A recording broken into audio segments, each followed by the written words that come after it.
আল্লামা সাইদির সাথে অনেকে আজহারিকে তুলনা করে, এটা কতটুকু যুক্তিক? দুইজন দুই জিনিস। বলেন দুইজন কি? দুই জিনিস, এটা মনে রাখবেন। সাইদি সাহেব 1000 বছরে একজন। বলেন সাইদি সাহেব 1000 বছরে একজন, আজহারিও তার জায়গায় 1000 বছরে একজন। যুবকরা তার কথা বেশি শোনে না? তবে সাইদি সাহেবের আলোচনার ধরন আর আজহারির ধরন দুইটা কি এক? সাইদি সাহেবের ক্যাসেট বাজে নাই একটা গড় বাংলাদেশে পাবেন না। রাজনীতি তাজনীতি আলাদা খবর, কিন্তু সাইদি সাহেবের ক্যাসেট বাজে নাই এমন গড়। সাইদি সাহেবের একটা আলোচনা আছে মা বাবার খেদমতে। বাংলাদেশের ইতিহাসে মা বাপের আলোচনা বহুত করছে মানুষে, কিন্তু এত সুন্দর কোরআন হাদিসের দলিল দিয়া কেউ কথা বলতে পারে নাই। আমার জীবনে আমি কাউমি মাদ্রাসায়ও পড়ছি, আলিয়া মাদ্রাসায়ও পড়ছি, কলেজেও পড়ছি। আমি সকল ঘরানার আলেমদের আলোচনা শুনছি ছাত্র জীবন থেকে, কিন্তু সাইদি সাহেব কয়জন? এইটা একজন।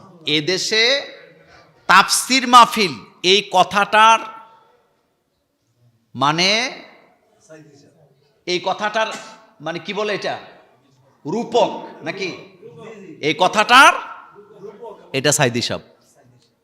এটাকে তাফসির মাহফিল, এই কথাটা মানুষ শুনছে শিখছেই সাইদি সাহেবের কাছ থেকে। আর ওনার কাছ থেকেই এখন যারা তাফসির করে সবাই ওনার কাছ থেকে শিক্ষা নিচ্ছে।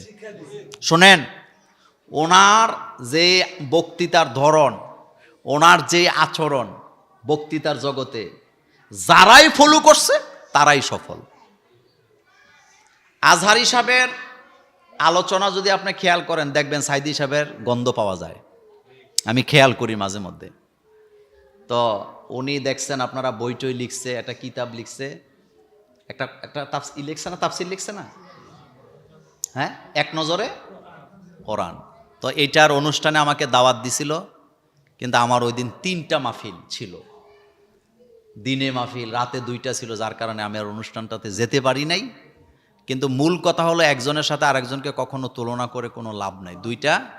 দুই জিনিস। আরেকটা কথা বলি, সাইদি সাহেব 1000 বছর মানুষের হৃদয়ে বেঁচে থাকবে তার আচরণের কারণে। তার আচরণ মানুষকে ভালোবাসার ধরনের কারণে সে আপন হয়ে থাকবে। তার বিরুদ্ধে কখনো আপনি কোনো আলেমকে কথা বলতে দেখবেন না। তিনি কখনো কাউকে কটাক্ষ করে গালি দিয়ে বক্তৃতার জগতে কোনো কথা বলে নাই। এবং তিনি কাউমি আলিয়াকে এক করার জন্য বহু চেষ্টা, প্রাণান্তকর চেষ্টা তিনি করে গেছেন, ঐক্যের ব্যাপারে কাজ করেছেন।